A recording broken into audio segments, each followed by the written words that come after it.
চড়চড়িয়ে বাড়ছে চিনির দাম। নেপথ্যে কি কালোবাজারি, অবৈধভাবে চিনি কি মজুত হয়ে রয়েছে? তথ্য তালাশে পোস্তায় চিনির গুদামে এনফোর্সমেন্ট ব্রাঞ্চের হানা। সুশোভন আমাদের প্রতিনিধি আমাদের সঙ্গে রয়েছেন এই মুহূর্তে। সুশোভনের কাছেই চলে যাব। সুশোভন, তুমি পোস্তায় সেই গুদামের মধ্যে রয়েছে, মুখ্যমন্ত্রীও বলছেন যে লিকেজ পাওয়া গিয়েছে, দ্রুত অ্যাকশন নেওয়া হবে, তারপরে অভিযান। কি কি দেখছেন তারা? দেখো, ইতিমধ্যেই কিন্তু একটি জায়গায় এসে মূলত কত স্টক রয়েছে চিনির এবং সেটা কত দামে তারা কিনেছেন, কততে বিক্রি করছেন, কলকাতা পুলিশ যেমন রয়েছে তার সঙ্গে কিন্তু কনজিউমার অ্যাফেয়ার্স রয়েছে, লিগাল মেট্রোলজি ডিপার্টমেন্ট রয়েছে, কৃষি বিপণন দপ্তর রয়েছে, অর্থাৎ যৌথ অভিযান করা হচ্ছে। তুমি দেখতে পাচ্ছ দোকানের যে একাধিক যে ট্যাক্স ইনভয়েস পেপার যেগুলো রয়েছে সেগুলো কিন্তু তারা খতিয়ে দেখছেন।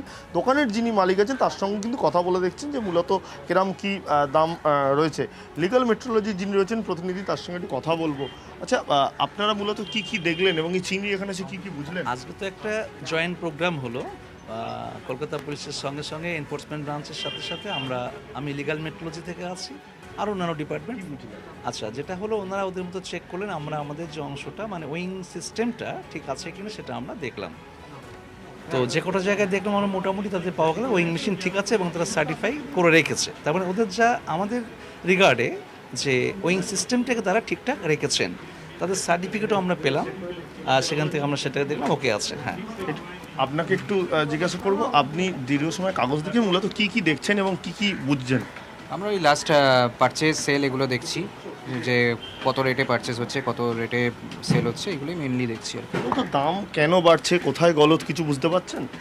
সেগুলো আরও দেখার ব্যাপার আছে। তো ডেফিনেটলি এখান থেকে যারা স্টক ইয়ে করছে তাদের ইয়েটাও দেখা উচিত। ঠিক আছে, বিলগুলো হাতে নিয়ে দেখছেন দেখলাম। হ্যাঁ, বিলগুলো আমরা দেখছি, বিলগুলো দেখে আমরা ওটা পরে আমরা অ্যানালিসিস করবো, সবার ডিসকাশন করে যে কত রেটে অ্যাকচুয়ালি জিনিসটা আসছে, ট্রান্সপোর্টেশন কস্ট কত, তারপর বেস করে কি সেটা পুরো টিম মিলে। কালোবাজারি বারবার কথা উঠছে, সেটা কি আপনি ধরতে পারলেন? না, কালোবাজারি ব্যাপার আপাতত হয়তো এইখানে কিছু নেই, কিন্তু কোথাও না কোথাও একটা সমস্যা আছে, তো সেটাই আমরা ইয়ে করার চেষ্টা করছি। আপনি তো চিনি বিক্রি করেন, একটা প্রশ্ন করবো, সেটা হলো চিনির দাম কেন বাড়ছে? আপনারা যেহেতু দীর্ঘদিন ব্যবসা করেন, একটু অভিজ্ঞতা রয়েছে, আপনার কি মনে হয়? চিনি দাম বাড়ার একটাই রিজন আছে, আমাদের West Bengal is consuming state, not producing state. তো এর মানে আমরা যা কিনে নিয়ে আসছি, বাইরে থেকে কিনে নিয়ে আসছি, যদি আমরা বাইরে থেকে কিনে নিয়ে আসছি, উঁচুতে কিনছি, উঁচুতে বিক্রি করছি, আমরা যেরকম কিনছি ওরকম বিক্রি করছি, এর মধ্যে কালোবাজারি কোথায় নেই। এর থেকে ভালো কথা আমি বলতে পারবো না, এটা শুধু প্যানিক করা হয়েছে, আমরা উঁচুতে কিনছি, উঁচুতে বিক্রি হচ্ছে। বোঝা গিয়েছে সুশোভন, এনফোর্সমেন্ট ব্রাঞ্চ পোস্তারে গুদামে রয়েছেন, তারা খোঁজার চেষ্টা করছেন, আর যিনি বিক্রেতা তিনি পরিষ্কার বলছেন যে কোনো কালোবাজারি নেই, এটা তার দাবি। লাফিয়ে বাড়ছে নিত্য প্রয়োজনীয় জিনিসের দাম এবং সেটা দেখতেও আজকে এনফোর্সমেন্টের শাখা বিভিন্ন বাজারে বাজারে যান, খোঁজ নেন যে কোথায় কেমন দাম রয়েছে।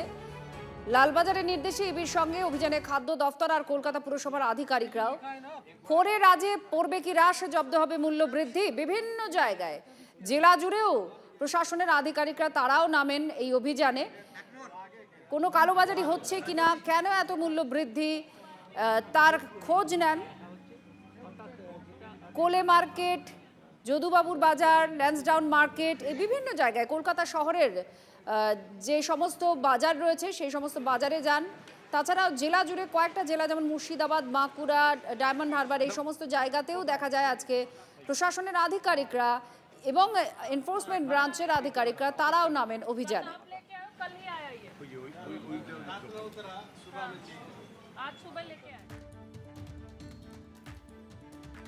সকাল সকাল যদুবাবুর বাজারে যান এনফোর্সমেন্ট ব্রাঞ্চের আধিকারিকরা, কি দেখেন তারা শুনুন।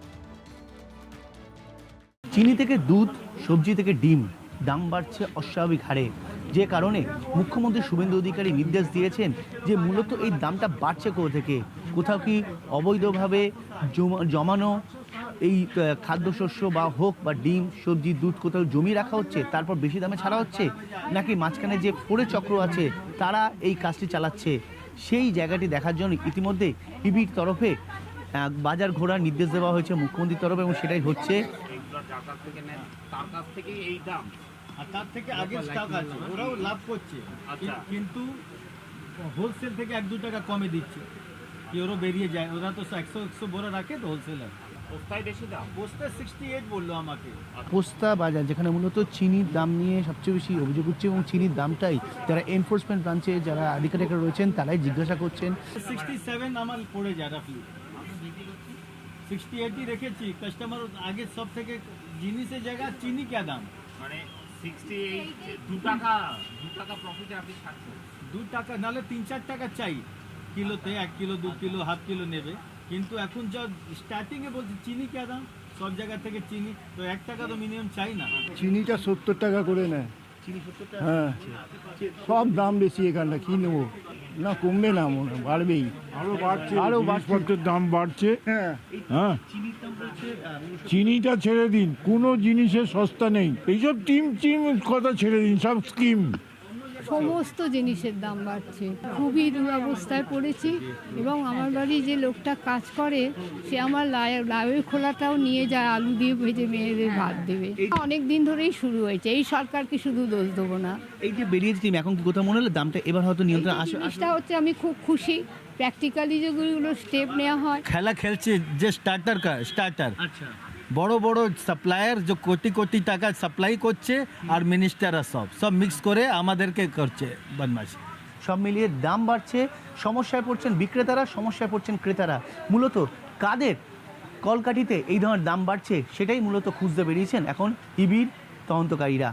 ক্যামেরায় সুমিতের সঙ্গে শান্ত ভট্টাচার্য, TV9 বাংলা, চৌধুবাবুর বাজার। পাশাপাশি জেলা জুড়েও একইভাবে অভিযানের নামে এনফোর্সমেন্ট ব্রাঞ্চ এবং প্রশাসনের আধিকারিকরা। দেখাবো বহরমপুর আর বাঁকুড়ার ছবি। গত সপ্তাহ দুয়েক ধরে শুধু হাট মশলার চিনি, গুড় সহ বিভিন্ন সামগ্রীর দাম বৃদ্ধি হয়েছে তাই নয়, তার পাশাপাশি সবজি থেকে শুরু করে মাছ, মাংস সমস্ত কিছুর দাম অস্বাভাবিক হারে বৃদ্ধি পেয়েছে। কমা বাড়া বাজার যেরকম কিনবে সেরকম বিক্রি, কমা বাড়া তো একটু হয়। জিনিসপত্রের বাজার এখন মোটামুটি চলে যাচ্ছে, খুব একটা চড়া দাম, একটু বেশি চড়া দামই চলছে। সব কিছু জিনিসের দামই চড়া। দেখুন 40 টাকার নিচে কোনো সবজিই নেই। বরবটি নিন, ঝিঙে নিন, পটল নিন, যাই নিন, ফলে আমাদের মধ্যবিত্তদের অবস্থা খুবই খারাপ। এবং এই যে দর বৃদ্ধি, অস্বাভাবিক দর বৃদ্ধি, তা নিয়ন্ত্রণে গতকালই মুখ্যমন্ত্রী নির্দেশ দিয়েছিলেন বাজারে বাজারে এনফোর্সমেন্ট ব্রাঞ্চের একেবারে নজরদারি। সব মিলিয়ে বলা চলে যে দাম নিয়ন্ত্রণের জন্য, ক্রমবর্ধমান যে দাম, সেই দাম নিয়ন্ত্রণের জন্য মুখ্যমন্ত্রী যে নির্দেশ দিয়েছেন সেই নির্দেশ কিন্তু এই মুহূর্তে কার্যকর করা হচ্ছে, অন্তত বাঁকুড়ার চকবাজারের ক্ষেত্রে তেমনটাই দেখা যাচ্ছে। এরপরও সবজি থেকে শুরু করে হাট মশলা সহ অন্যান্য সামগ্রীর দাম কি আদৌ নিয়ন্ত্রণে আসবে, সেই প্রশ্নটা কিন্তু থেকেই যায়। বাঁকুড়ার চকবাজার থেকে ক্যামেরায় বুধন কর্মকারের সঙ্গে হীরক মুখার্জি, TV9 বাংলা। চিনি ও সবজির বাজারে অস্বাভাবিক দাম বৃদ্ধি, আর সেই দাম নিয়ন্ত্রণে কিন্তু মহকুমা শাসকের বাজারে অভিযান গতকাল মুখ্যমন্ত্রী নির্দেশ দিয়েছিলেন। তারপরে সকাল থেকে বহরমপুরের বিভিন্ন বাজারে অভিযান চালাতে শুরু করেছেন মহকুমা শাসক বহরমপুর সদর, এবং তার নেতৃত্বে যে মনীন্দ্রনগর বাজার রয়েছে সেখানে আসেন এবং যে সমস্ত দোকানদার রয়েছে সেই সমস্ত দোকানদারদের সঙ্গে কথা বলেন। পটল 40 চাই, পটল 40, পেঁয়াজ 50, সব 60 সব কমে বেশি। প্রশাসনিক আধিকারিকরা আশায় কি কম নিচ্ছেন? না, কম নাই, যেটা ন্যায্য বাজার ছেড়ে দিয়ে আমরা। ভেন্ডি কত করে? ভেন্ডির 1 কেজি 30 টাকা, 515 টাকা। বাজার এখন মোটামুটি দামটা একটু বেশি চলছে, বর্ষার জন্য একটু দামটা বেশি। বর্ষার জন্য বর্ষার কালো বাজারি বা এরকম? না, এখানে ওইসব কিছু নেই। দাম যে যেরকম পাচ্ছে, দামের তো কোনো হিসাব নেই। বেশি নিচ্ছে? বেশি তো সব কিছুই বেশি। একের পর এক সবজি বাজারে যেরকম ক্রেতারা আসেন তারা কিন্তু বলছেন বাজারে যে দাম তার কিন্তু ঊর্ধ্বমুখী রয়েছে, আর সেখানে প্রশাসনিক আধিকারিকরা আসার পর কতটা দাম নিয়ন্ত্রণে আসে সেটাই এখন দেখার বিষয়। ক্যামেরায় সিদ্ধার্থ সাথে কৌশিক, TV9 বাংলা। এবার দেখাবো ডায়মন্ড হারবার বাজারে, সেখানেও অভিযান চালানো হয়েছে। কি দেখলেন শুনুন। সবজির যে দাম সেটা কিন্তু 10 থেকে 15 এবং 15 থেকে 20 টাকা বেড়েছে। সবচাইতে বেশি দাম বেড়েছে পেঁয়াজের, এবং ব্যবসায়ীরা কিন্তু সেটা প্রশাসনকে জানাচ্ছেন এবং যে দামে কিনে নিয়ে আসছেন কেন অতিরিক্ত দামে তারা বিক্রি করছেন সেটা নিয়েও কিন্তু একেবারে তাদের কাছ থেকে কিন্তু জবাবদিহি চাওয়ার চেষ্টা করছে প্রশাসনিক আধিকারিকরা। কমলে ভালো হয় বাজার, কেন এত চড়া বাজার তো, ঠিক আছে, কমলে ভালো হয়, কেন বলে নাহলে এই দামে কেনা যায় না। পটল 50 টাকা, আগে কি দাম ছিল? আগে ওই 40 টাকা। প্রত্যেকটা জিনিসের দাম 15 থেকে 20 টাকা করে। বৃষ্টি হয়ে সব ডুবে গেলে কি করবে? বৃষ্টিতে বন্যায় ডুবে গেলে কি করবে? সব যদি গাছ নষ্ট হয়ে যার যেটা আছে দাম বাড়বে। অতিরিক্ত মূল্যে বিভিন্ন সামগ্রী বিক্রি রুখতে পারেন প্রশাসনিকারীরা, সেদিকেই এখন তাকিয়ে রয়েছেন বিক্রেতারা এবং ক্রেতারাও। ডায়মন্ড হারবার থেকে ক্যামেরায় সৌভিকের সঙ্গে শুভেন্দু হালদার, TV9 বাংলা। চিনির দাম বৃদ্ধিতে ব্যবস্থা নেওয়ার হুঁশিয়ারি দিয়েছেন মুখ্যমন্ত্রী। লিকেজ কোথায় আছে সেটা পাওয়া গিয়েছে বলে তিনি জানাচ্ছেন। বেআইনিভাবে মজুতকারীদের বিরুদ্ধেও ব্যবস্থা নেওয়ার আশ্বাস দিয়েছেন। ভেজাল রোধের জন্যও ব্যবস্থা নেওয়ার আশ্বাস দিয়েছেন মুখ্যমন্ত্রী। আপনাদের তো রং খাওয়াচ্ছে সব ভেজাল দেখতে পাবেন। আর ক্রেতা সুরক্ষা নিয়ে আমরা একটা মিটিং করেছি। 1 থেকে 7 তারিখ ক্রেতা সুরক্ষা সপ্তাহ চালু হচ্ছে। আমরা টাস্ক ফোর্স ইনঅ্যাক্টিভ হয়ে গেছিল, যা হয় সরকার চেঞ্জ হয়েছে, সেই টাস্ক ফোর্সকে সব অ্যাক্টিভ করা হয়েছে এবং আপনার রাইস মিল এবং চিনির তাদের যারা মজুদদার তাদের বিরুদ্ধে অ্যাকশন নেওয়ার জন্য আজকে আমি চিফ সেক্রেটারি আমরা থেকে মিটিং করেছি। 2-3 দিনের মধ্যে আশা করছি সব আপনার ঠিকঠাক হয়ে যাবে। এটা ঠিকই ছিল, এই আপনার 2 সপ্তাহ একটু গন্ডগোল করেছে। এটা 48 টাকা রেটেই ছিল, কিন্তু এই আমরা অ্যাসেস করেছি 2 সপ্তাহ আগে 58, আর এই 2-3 দিন হলো 68। কন্ট্রোল করে দেবো আমরা পেয়ে গেছি, লিকেজ কোথায় আছে পেয়ে গেছি। এখানে হবে না সুযোগ, স্ট্রং গভর্নমেন্ট আছে, হিউজ ম্যান্ডেট নিয়ে গভর্নমেন্ট কাজ করছে।